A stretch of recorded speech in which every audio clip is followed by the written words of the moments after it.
I'm going to walk you through how I set up an armature life size so that you get a natural, resilient pose that doesn't look forced and stiff.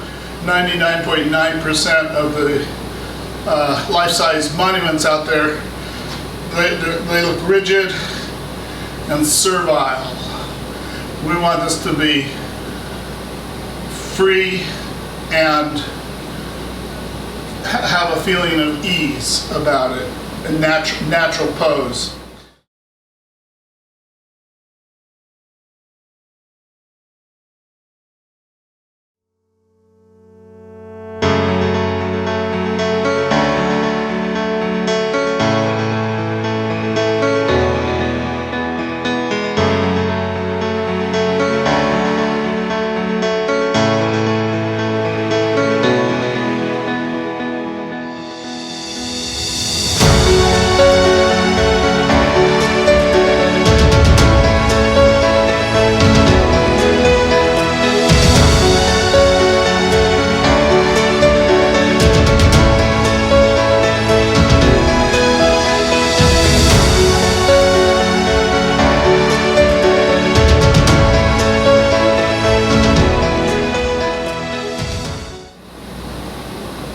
Made it more rigid by adding several layers of 2x4s.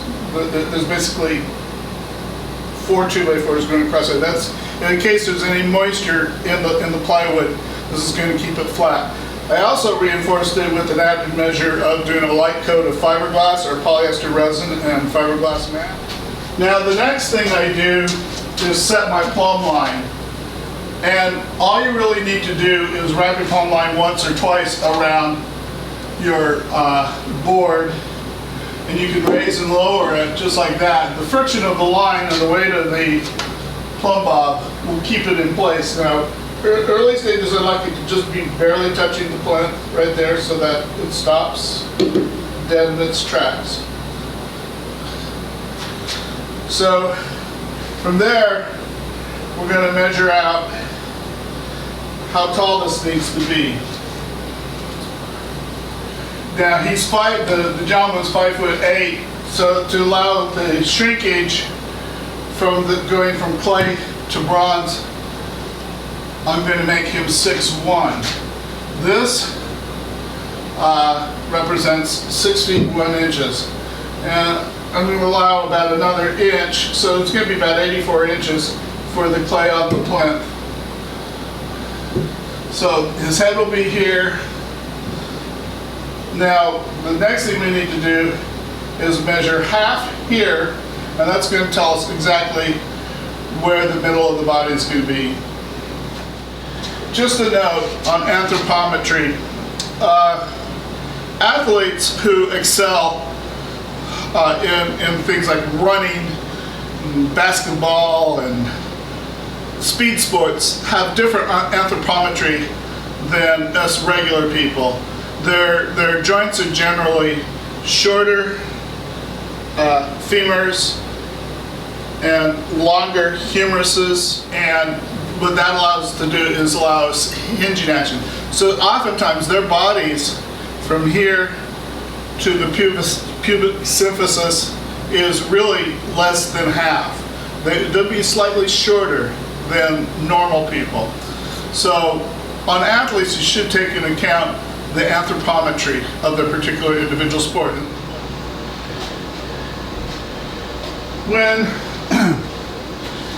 When constructing the armature, I'm concerned with what we call the attitude, how he stands.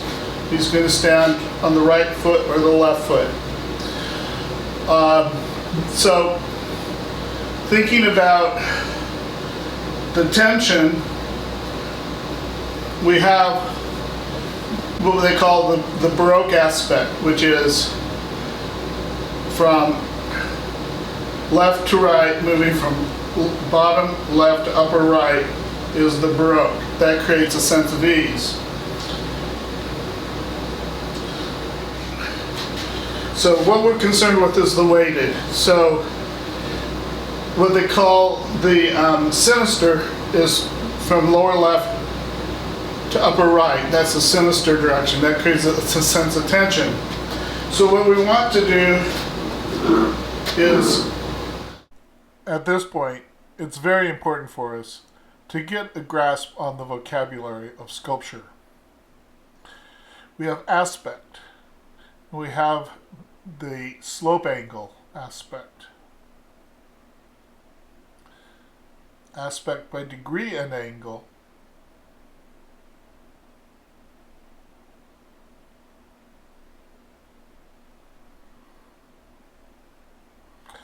And we have position. Position by angle and position by degree.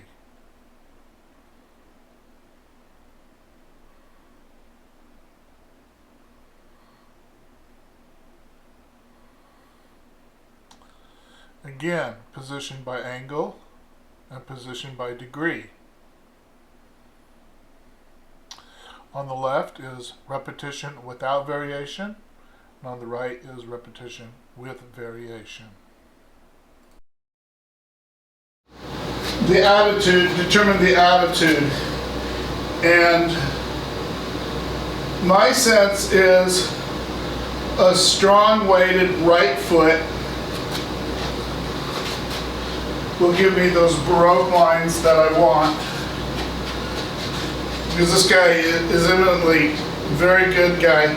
So we know that right there is the center of the sculpture, okay?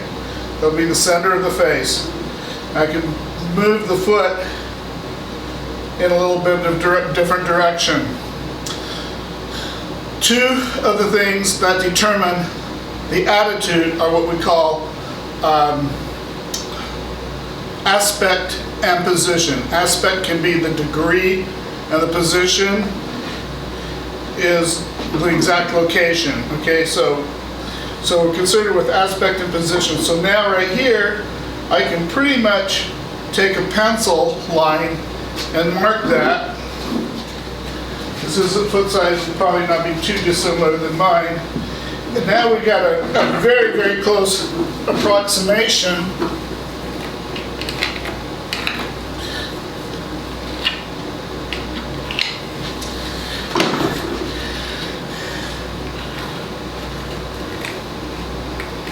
Okay. So now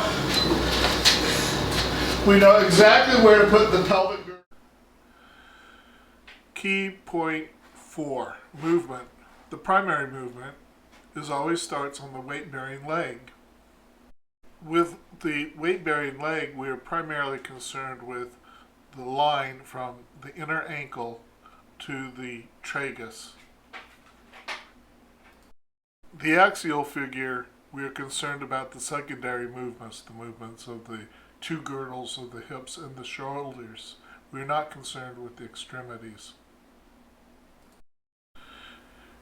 Tertiary movements are always concerned with the extremities and their relationship to the axial figure and to the main thrust of the figure. So I'm going to take a square tube, that'll be the top, that'll get us right in the neighborhood. And from here to the string is 19 inches.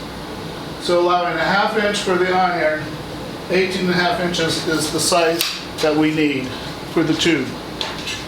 Now you just add a vertical piece of metal there and clamp a horizontal there. That's how I can hold this piece in place.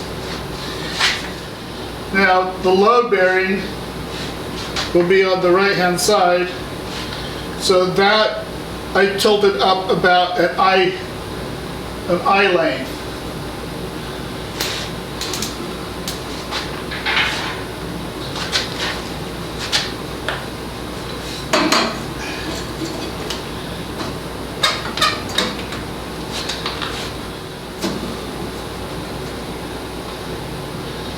So I gotta fudge it a little bit.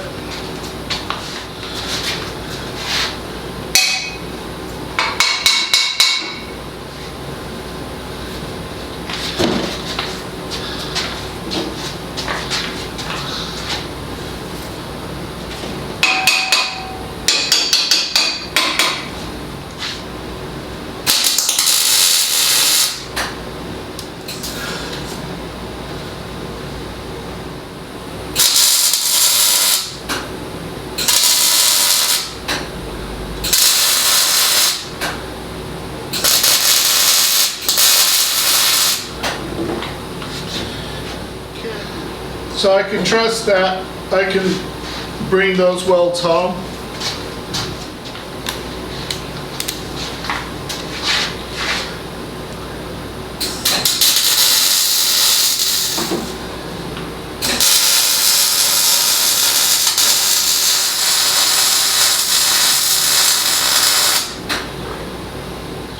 I just think it's a pretty good idea to put gussets on these things. Keeps it from wobbling, especially when it gets loaded with clay. The inside of the ankle, the front of the ankle.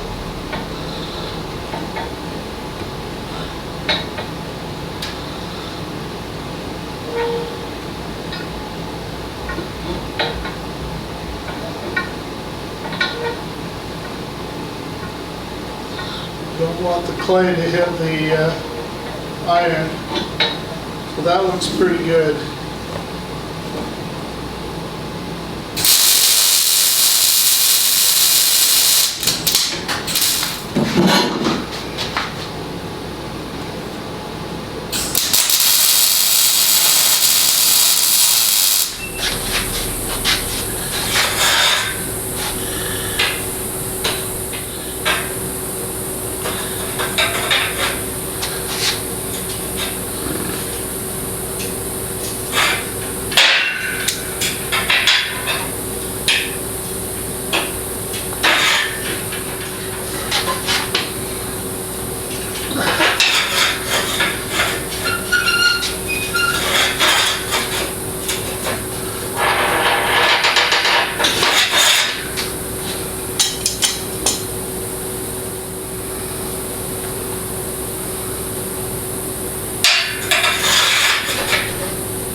Okay, that looks pretty good. So I reset my plumb. Okay. I reset my plumb line. Found that it's a little off on this inside heel. That's okay.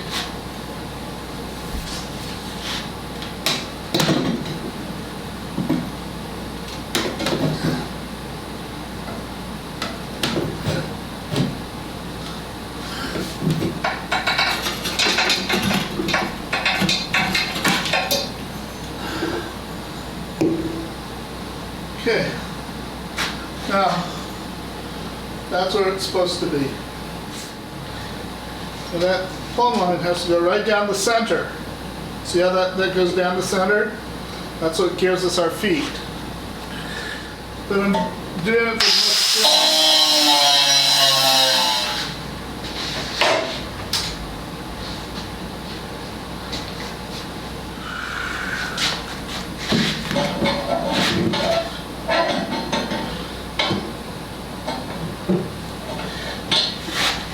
in the position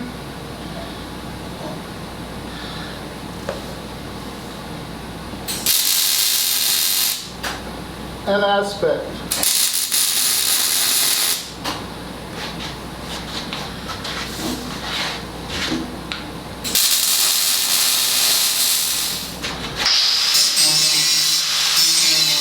And most likely we'll put gussets on these legs.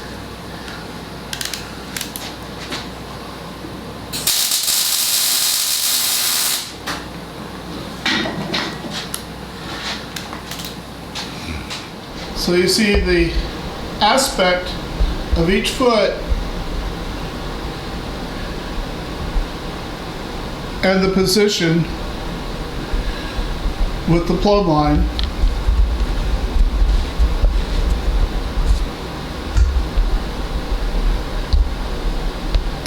And those feet are right where they're supposed to be now.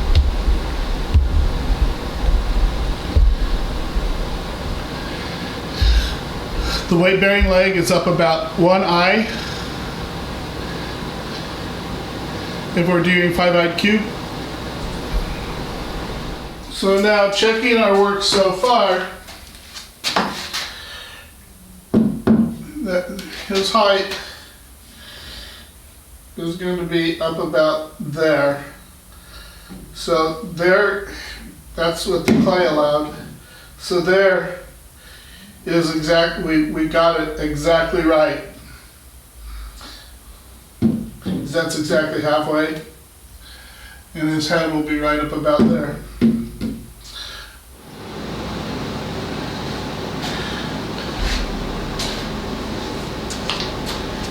Notice the string down to the floor.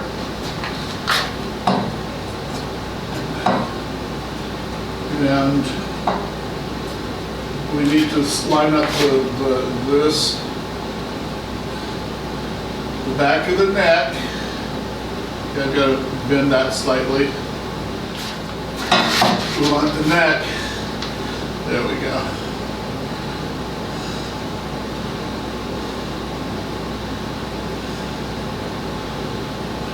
Neck comes in about an eye length in back of the ear. So that looks pretty good.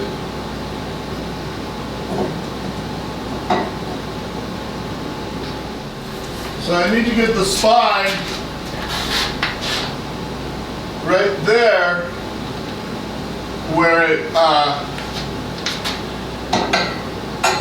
intercepts at the skull.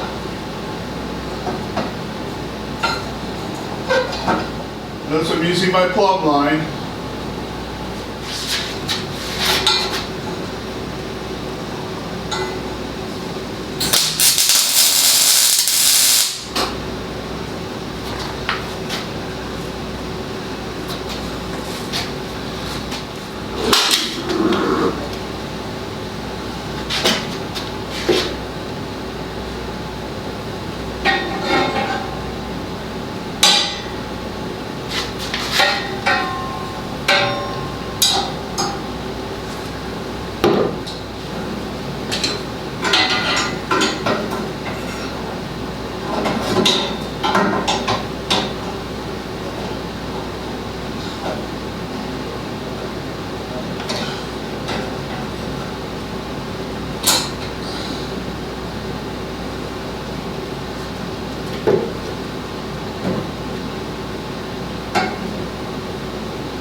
Okay.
Again, that is tilted down about one eye length, a little less.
Corriedari's book on the techniques of the sculptors. Hang on.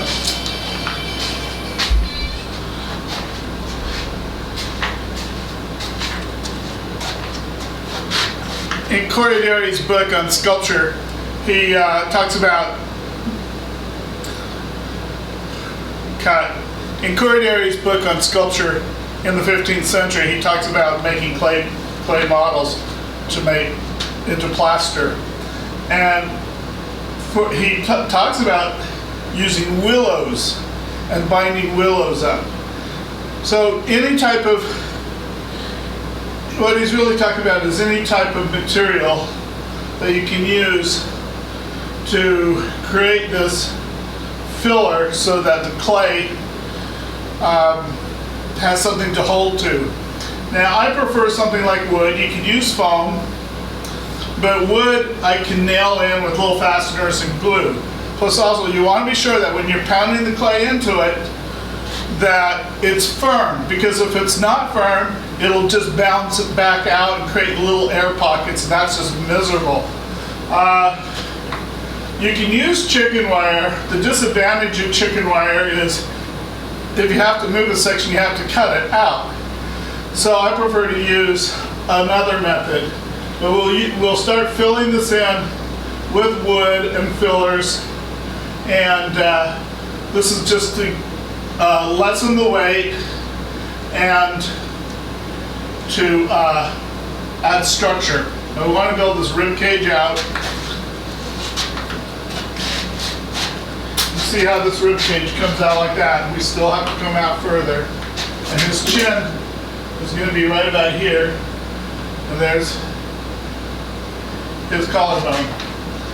Okay, so we're making some headway on this now. I've used a lot of urethane glue. You don't want to use water glue because water glue will come undone. So I'm using a urethane glue, and by morning this will be rock solid.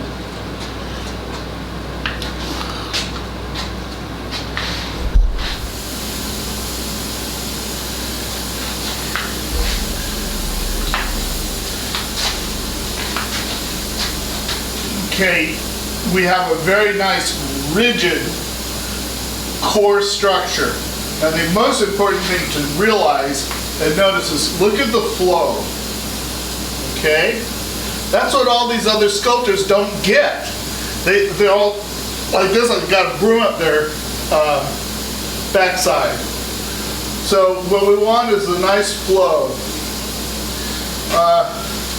One mistake a lot of artists make is they don't realize the motion, that it is impossible to walk and have that back leg.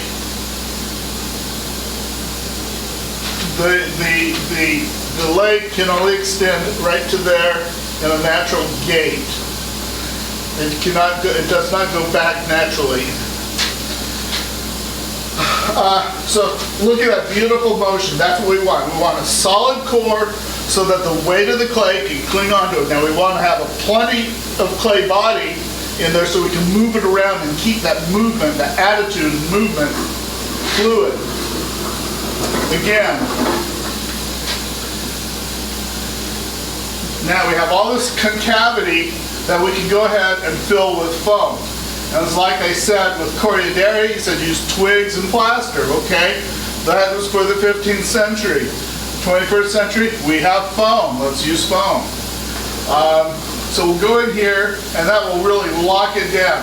Now, again, I don't want too much foam on the surface of this because I need to put screws in to fix the final appliances. Okay, we're going to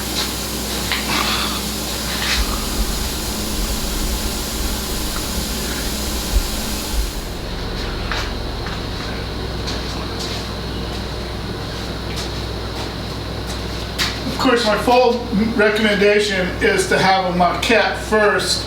That way you have everything worked out and you're not working out in the big sizes. This is an emergency request by a friend, so I'm just kind of trying to work with him. Now, we're not going to position the arms yet until we get the axial part of the anatomy worked out, anatomy and drapery.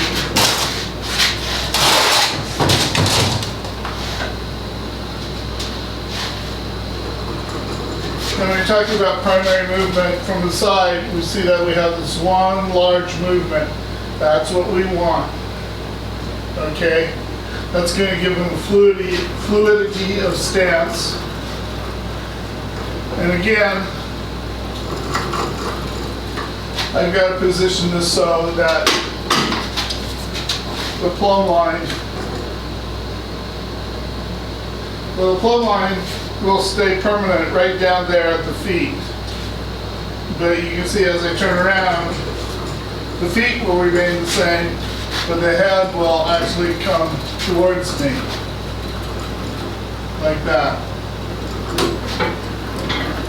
So the next thing I need to do is attach the butterflies.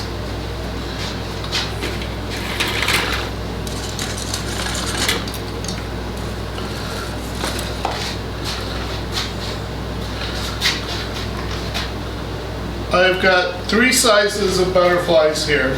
This is made out of popsicle sticks cut in half. I cut them in half with wire cutters.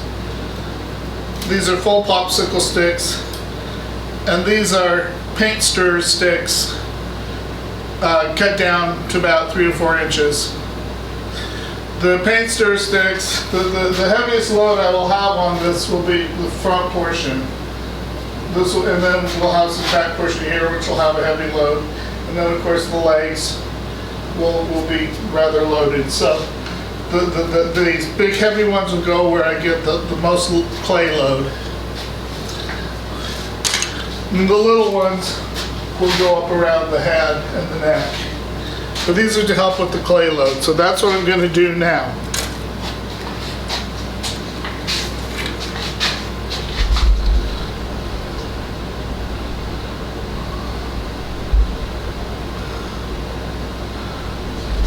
Now, I've used little small 1x2 or 1.5 by 1/2 inch pieces of furring and glued them on with a urethane glue and then clamped them onto the bars. But if you can see, it still shows the movement. Now here, I'm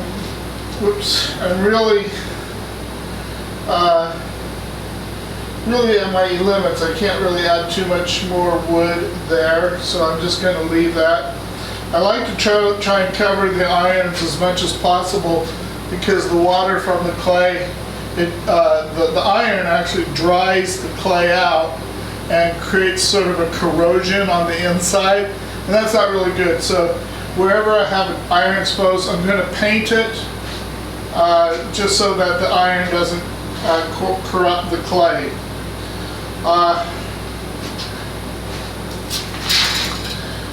But you can see the general overall movement of the piece. And when I get back to working here, I'll use a plumb line.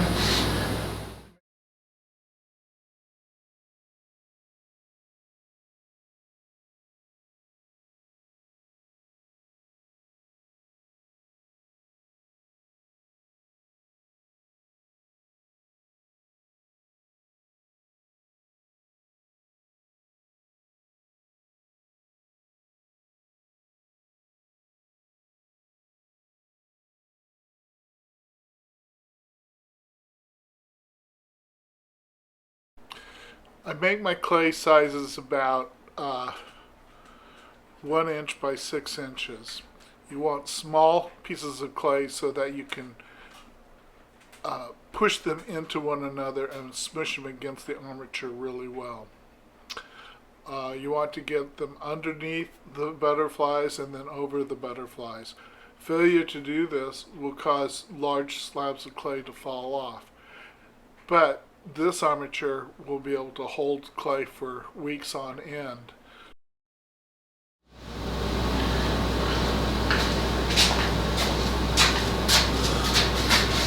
So now we have the first layer of clay suspended with the butterflies. As we work with it and as it dries a bit, we're going to need to wet it. You need to make sure you don't wet it too much because the water will load the clay. And but it has to keep a sense of moisture. I feel it drying out just a little bit in the back. Just getting a little drier. So you come over here and